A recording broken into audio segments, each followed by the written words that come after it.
Yeah. Okay. So today I wanted to talk, and I'll keep this pretty brief because I think this is such a simple thing, but it's something that I did when I first got started as a real estate agent. So I remember getting my license. I joined Coldwell Banker because I liked the manager and I thought that they would teach me a lot, and then find out that I learned a lot about the legalities of the contract, but pretty much nothing past that. And I remember sitting there thinking, well, I'm kind of brand new to the area because I just had moved back to California. And I thought, okay, well, what am I going to do? And to grow my business. And so there were open houses. I started door knocking, but really wasn't getting anything. And I believe that I was like, I'm not going to be one of the people who doesn't close a deal in their first year, because that's the common first 2 years is the common statistic. I'm like, I'm going to make it happen. So I would sit every morning and I would go on Facebook and I would just add people. I started off by going to anyone I remember who lived back in my hometown, and I would just add them on Facebook and go through my whole high school list. And then I remember thinking, okay, and I'm from Yuba City, so obviously we're a little bit of ways away from Yuba City. But then I remember going on to my yearbooks and just going through and trying to find people. And then eventually I built, just found a better way just to add people. And it kind of got to a point where I would just add. Because I thought, okay, I'm going to build a reputation and connect with people on social media. And the next thing I knew, I was at, I think, 3,000 friends on Facebook. Now I'm at, almost 5,000. I have to go once a month and delete people who have deleted their accounts so that I can add more people. And what I essentially did is, and this is all by chance, we started having different events that, different giveaways at the brokerage. They did a Pictures with Santa event, and that was the one that really tipped things over for me. The Pictures with Santa event, I invited tons of people. I mean, thousands of people. I remember every week, 2 or 3 times a week, Facebook would stop me and I'd have to go to LinkedIn and start sending messages there. And I have to wait 2 days, go back to Facebook and start sending messages again, inviting people to my event. And I ended up picking up the majority of my first 3 deals were listings. I picked up a couple buyers. And so in today's class, I want to talk, just because I know a lot of you work and a lot of you are really busy, with school, with other businesses, with work, with kids. And so this is a way where I found myself waking up in the morning, sitting on the toilet, adding friends, going to the office, trying to learn things as much as I could. Then I would go to a bartending job and I would work as a bartender to make money to pay my bills. And then I would go home and I would eat my dinner from the restaurant, watch TV, and just send messages to people. And I would get people that would say, "Hey, by the way, I've been thinking about buying. Can you help me?" So this class is pretty straightforward. I don't think you need to be a tech genius for this one. And so I'm going to go ahead and share my screen. So the first thing I do is I start by opening up a notes tab, either on my computer or on my phone, right? And I do it on both. And I just type out a super quick message that when I type it into Messenger, I make sure that it's the phone, it's the screen length, right? I don't want anyone to have to scroll down to see what it is that I've sent, because they're not going to read it. And so I just found this. I mean, it's not the most complicated message. It's quick and to the point. So I said, "Hi, our brokerage," which for you all, I would say, my real estate brokerage. I was sending this to a lot of past clients. So my real estate brokerage is putting on an Easter egg hunt. You could do free. A free Easter egg hunt on March 30th from 9 to 11 at Moore Farms in Lincoln, right? I don't need to put the address yet because I want them to go here. I'd love for you to attend and invite anyone to join. Please follow the link to RSVP. And I literally just copy and paste this. And as you see, I still have the same thing for and I have another one. So I'd love to invite you to and once again, you could say Real Estate Brokerage's online seminar this Thursday, although this is online seminar on the 20th. I'm pretty sure I sent this to someone. We're going over how to build wealth with real estate. It's perfect for first-time home buyers and seasoned investors. For more info, please RSVP and boom. So what I'd like to do is I would just copy this, but I go on Facebook, right? And I would go to friends, and a lot of times, or maybe I knew someone, I go to suggested friends. And if you're on your phone, it can be a little easier because you can click into someone's profile and then go back, right? And so, like, I know this guy, we have one mutual friend, and I like to see where they live. So, lives in Roseville. Don't worry about where he lives, add friend. And then I go back and I go, here's a couple. Aw, cute. Lives in Sacramento, add friend. Let's go back. And then you eventually, right? I just go through and okay, let's do this guy. Why not? Not a lot of pictures, one mutual friend. So there's a couple things I had learned that you have to watch out for is one, you don't want to add people where they don't have an area, because the problem is you'll add people in Southern California or Texas, and next thing you know, all of your suggested friends or people sending you friend requests are from that area. And they see, oh, I'm mutual friends with so-and-so, who is that? And every once in a while, I'd get someone who says, oh, how do I know you? Do I know you from somewhere? And I honestly, I just said, honestly, you looked really familiar. I I've I used to say, I'm a guy, so obviously a lot of girls were kind of weirded out by that, by me just adding people. But I had people say, how do I know you? And I just say, oh, I don't think I do. Sorry, you look so much like someone I went to high school with. Are you from the area? And honestly, people just left it be, and we were still friends. So what I did is I would go through and add a lot of those people, and then I have my own Facebook page. Now, you don't have to do this, but obviously, if you guys use our tool on Lofty, the social, use the social studios, then you have to have a Facebook page, which to create a Facebook page is probably the easiest thing in the world. Just come over here to pages. It'll help walk you through creating it. Just make sure that you have your license number on there and somewhere that it says Vision Forward Realty. Right. So I go through and I add all these people. And then I go through and I either invite them to my page, or I literally take that message and I copy and paste it and call it a day. Let's add this guy first before I do that. And I'd go through my friends list. So if I click on my profile here, Aaron Ripley, 4,000, 4.9K. And I just go through and I click message.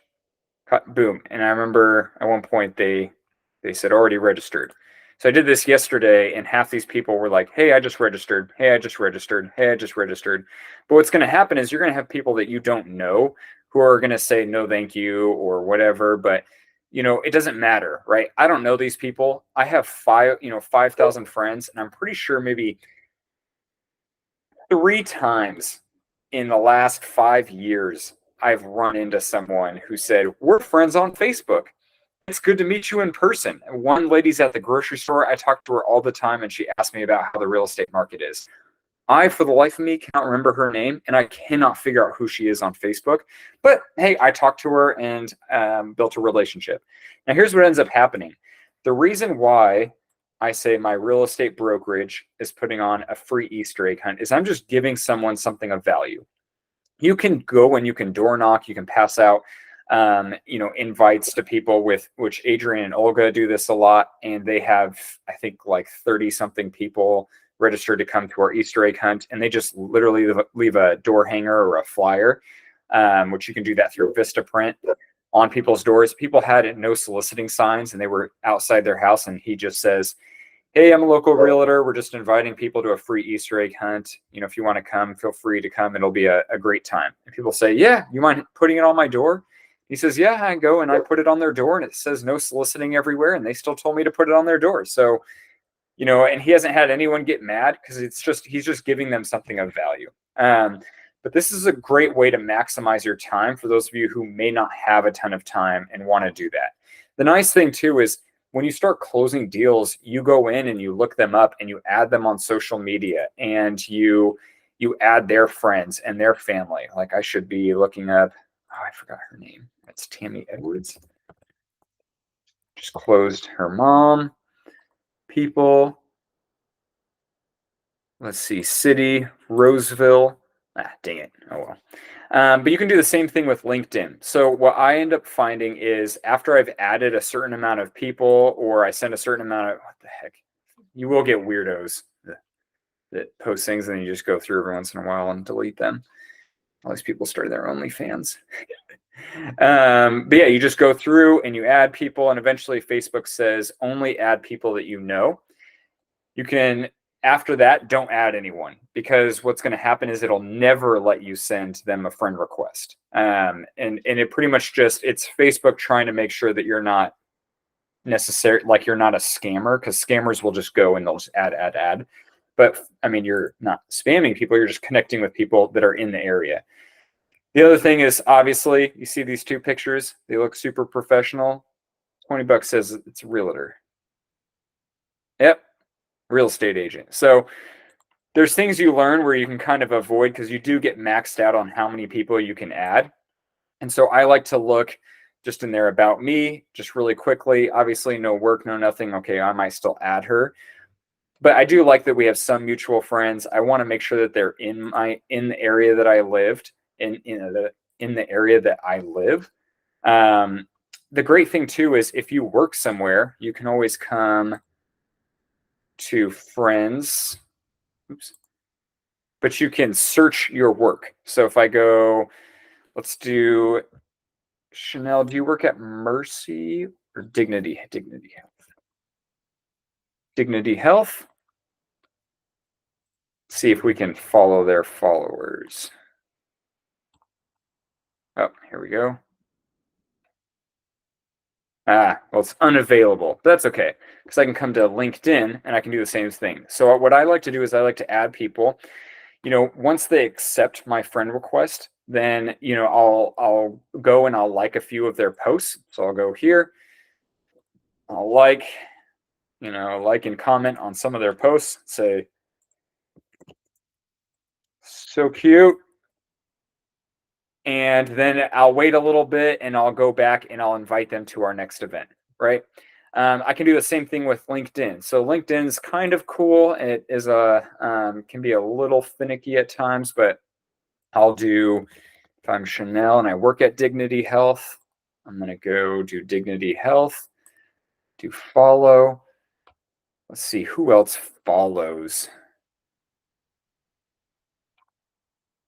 I'm sure there's a way too that you can do 210 employees work in Roseville. And I can go and I can just click connect, and then invite them to the event, right? And it's just a great way to build relationships with people.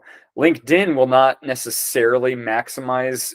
If you do it a little too quickly, then they will go and they will say, hey, we believe, this is one that I got recently. We believe you're using technology tools to send message unsolicited, something, which I just wait.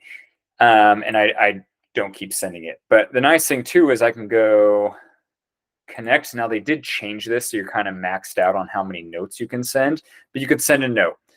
I personally don't like to, and what I do is I wait quite a few days, and I come over here to my network. And you're going to see, usually when someone recently adds you, you'll be able to see them. But you can always come over here to manage network. Now I have 2,700 connections. And I can just go through, I can sort by, places of work, people who live in our area. Let's do Greater Sacramento. And I'll just go send message, copy and paste. See, I do this for real estate agents too. Copy and paste, and invite people to our event. Because here's the thing, at the end of the day, when you post something that's great that you post it, but it's not gonna, a lot of these people, they post things, but they're not big scrollers. And so, even if I have 5,000 friends, let's see, last time I posted something, Was this building wealth with real estate? I got 2 likes or 3 likes. My dad, Joey, who's an agent in our brokerage, and then that guy, John something. Here's our Easter egg hunt that I posted. I had 1, 2, and all of it's all you all in our company, and then Jen. So I posted this, but then I went through and manually invited people. I think I got really busy yesterday, but I spent 10 minutes inviting people, and I had 4 people register, 4 families register, 4 different groups. So people want to, one, feel special, but it's too easy for them to miss your post, right? If I go through, and this is the other part about farming your social media, is the more that you go through and you do you leave comments. When they like your comment, and I've said this before, when they like your comment and they comment back and say thank you or something like that, Facebook says, oh, clearly these people like each other's content. And so they're going to start showing your content when this person goes on their Facebook, and they're going to see those posts you have. This is why it's also good for you to do a little bit of a mixture, right? I'm Damari's. I want to post pictures of my daughter. I post a picture of my daughter. Then I do one of the Easter egg hunt. People go through, they like and comment, oh, so cute about her daughter. Facebook, Instagram, LinkedIn, they all say the same thing. They say, oh, clearly this person likes Damari's content. Let's show them more. They do not know that it's a picture of Damari's daughter, right? And so they're going to go and show more of Damari's content. And so the next one's going to be the Easter egg hunt, right? And so now I'm increasing the likelihood of them seeing it. And this is why, too, you want to make sure that you're going through and you're creating all kinds of, a good mixture of posts. You want to be able to have, I think you should have a Facebook business page. That's right. This is the Purpose Home Loans. Let's just say that. I want people to be able to find it and know who we are and what we do. And so that way, when they come and they're trying to see what I'm all about, and they come to my profile, they can come over here to the pages I have, or when I invite them to the page, they see what it's all about. Does that make sense to everyone? Same thing. Instagram, though, is a little trickier because there's no way for me to really find out, who people are, like where they are. What I tended to do was if I closed someone and I had, like, let's see, Krista here, Krista Giramonti. Boom, this is my past client. I come over here to her following, or let's do her followers.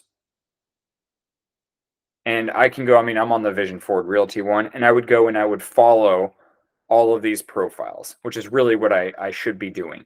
Because people are then going to follow you back, and they're gonna say, hey, Krista, you follow this, because I've had this happen. Krista, you follow this person. How do you know them? And she's going to say, oh my gosh, that's my real estate agent. He's great. He's putting on this Easter egg hunt. They just had a baby, and blah, blah, blah. So that's an easier way to do it. The thing with this is with Instagram is it's hard to find people in the area. Like what I used to do here is I'd come to the search and I would do, let's say, John, and I click people, I click city. I live in Roseville, and I'd see all the people whose names are John in our area. And obviously, if you're already friends with them, it'll just say message. And I can scroll down and I can just add all these other people, right? And it's an easy way to go ahead and do that. Same thing if I get leads. So if I come here to our leads and I go, let's pick this one. Let's see if we can find her. She has a 916 area code on her phone. I did this and I found a broker who bought a $1.7 million house. They were an agent that wanted someone local in our area to represent them. And that ended up being me. So it lives in Santa Clarita, Novato. Probably not the person because it said 916. So let's do like Sacramento. Nothing. But right, obviously something can pop up. So this is a good way to easily find people that you haven't been able to contact. So let's look up this person. I think I did this the other day. This was a $1 million lead in San Diego. I used to do this. People. San Diego. I think I did it on LinkedIn one time. Boom. Oh, he's a real estate agent. Oh, that's funny. Oh, he ended up being a lead. Right. But I found, you can find people and you can message them. It might seem weird, but I said that one time. I said, hey, I got 2 clients from it. One ended up not selling their house, but I just said, hey, I don't mean to be weird, but we have the wrong phone number and this person keeps browsing our website for more information. I'd love to just see how I can help you out. And she said, yes, we are looking for these houses. And I just started sending them those houses, met with them. Guys like, I'm a broker out of the Bay Area. He was very interesting. But we wrote an offer on a $1.7 million house and boom, it was a very complicated process, but that was a really nice commission check, and all because you send things on Facebook. That's one way to do things. I just think that it's easy to farm your Facebook because you can maximize your time, right? Like I said, I'm pretty sure I sent 20 messages to people yesterday and it took me a whopping 10 minutes. And I got more people registered. So when you're looking at ways to maximize your time, that's a good way. The next thing I can do when I farm my social media is I can go back to my Facebook. And this is why I like Facebook and LinkedIn. LinkedIn, you would have to, it's a little bit different when you create a page, but there's other things you can do. So when I create a page, I can go and search, let's do Vision Forward Realty. And this is, don't do this with our page. I mean, if you do, that's super nice of you. But I just come here, I go invite friends. If you forget where to go, it's pretty self-explanatory. You just can't be in your page. And I literally just select all 1,000 that I'm allowed to invite, and I invite. Boom. I just invited 1,000 people to like our page. Pretty quick and easy, huh? And so that's just another way, right? If I'm going and I'm liking and commenting on all these people's posts, and they're saying, oh yeah, he always likes and comments on my stuff, that's so cool. Then when I invite them, they're more likely to like my page, and then they're going to also see the page's content. So when you create a page and you share something, it's a little different than creating a Instagram business account. Because when you create an Instagram business account, it'll still show your content to other people who follow like a hashtag or something like that. With Facebook, it doesn't. So if no one likes your page, it's not going to share the content until you pay for the post to be boosted, or if people have liked and follow your page. But for most of you, I would just keep it super simple.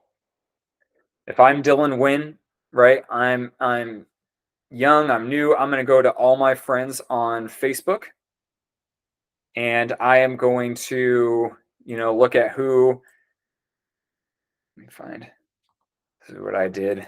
I know this guy, Matt Pretty. How does he spell his last name? Preddy. Maybe it's Pretty. Matthew Pretty. And I went to his friends. Dang it. Well, sometimes it only shows mutual friends if their friends are okay, but I can go to hers because we went to high school together, kind of. There, I can go to all for friends.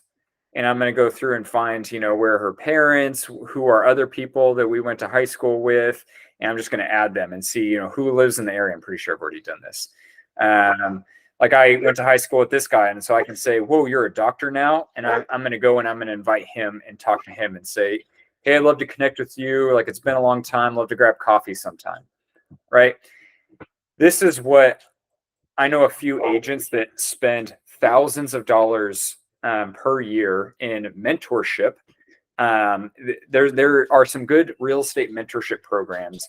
You want to know what they teach? They teach somewhat stuff like this. They say, go through and find anyone and everyone that you may have known, that you might know, that you used to work with, whatever, And your goal is to set 2 to 3 coffee appointments a week. At some point, you're going to get to a point where it's going to be with your past clients and with their friends and family. And so with that, you're always staying top of mind with people. Here's my thing is, I think a lot of people get very focused on, leads, online leads, where a lead's coming from. Listen, I mean, that's all great. And I do think you're going to find some really cool people. But at the end of the day, those leads just came because they were browsing the internet and clicked request information. If you can get in front of those people first, then they're going to ask you for information, and they're going to want to connect with you about where to go see a house. Now, I have worked probably in the last month, probably 12 different buyers and sellers that were leads, and one referral from a past client, or 2 referrals from a past client. One of the 2 referrals already bought a house. The other one, he texts me all the time with questions, and it's the most easy process. And it's a huge commission check, right? A lot of these other leads, I know that because I have to pay OpCity 35 to 40% or whatever other lead source, it's just not as much, but I also have to work way harder to earn their trust, to get them to use me. We have to really work to build a relationship. Whereas I just find when it's someone that I connected with myself, it's just straightforward, to the point. They listen to everything I have to say. They listen to all my recommendations.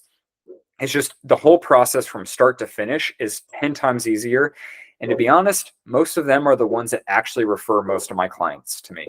When I look back at all of the leads I've gotten, everyone who was, someone that I just connected with on social media, and built a relationship with them there, or I used to know them and I did a transaction with them, all of them have referred the most clients to me.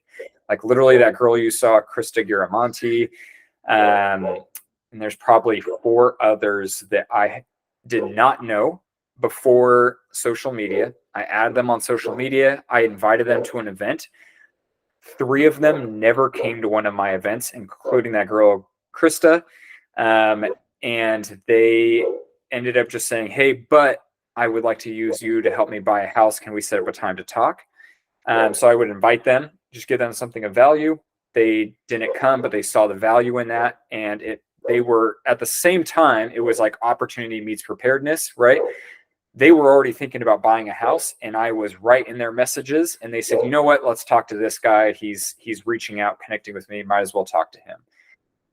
Those people, most of them still have not come to most of my events, but they still invite or recommend people to me. So like I said, this is an easy way for a lot of you who are very busy to just passively add people and invite them to social media. For a lot of you who are females, it's going to be a lot easier. Are you going to get weirdos? Absolutely. I have a lot of friends that I used to be in the military with who are gay, and they said, man, you've got a lot of gay followers on your social media. What's going on? And I'm like, I know. I don't know what happened, but I get a lot of weird messages. Some of them are great people. I've met with them and helped them buy houses. But yeah, it's kind of interesting. Do I just get weird people who are just weird? Yeah. You'll notice that when people have weird pictures on their Facebook page with weird like filter things on it, I stay away from it. I don't know what it is. Guys, girls, all of the spectrum of things. It just, I don't know. So, but it's social media. It's easy to hit block, and then you don't have to worry about it. If any of you follow me on Facebook and Instagram, every once in a while we get some weird, Chinese hacker it's just like some girl saying, hey, you keep popping up in my followers. I'd love to connect with you. You seem like a cute guy, or something like that. And I'm like, oh, I know it's a scam. And I just delete their comment, block them, and call it a day. So I think a lot of times people get too nervous about this kind of stuff, and you're way overthinking it. Like I said, 5,000 friends on Facebook. I have run into 3 people, maybe 4, pretty sure 3. And honestly, I think 2 of them I've run into in person, and it was like, hey, it's good to meet you. Yeah, it's kind of awkward at first because I'm like, ooh, I have no idea your name. And they're like, Cameron, right? I'm like, man, I feel really bad. I'm like, yeah, good to meet you. But yeah, does anyone have any questions about any of that? gonna stop the recording for those watching.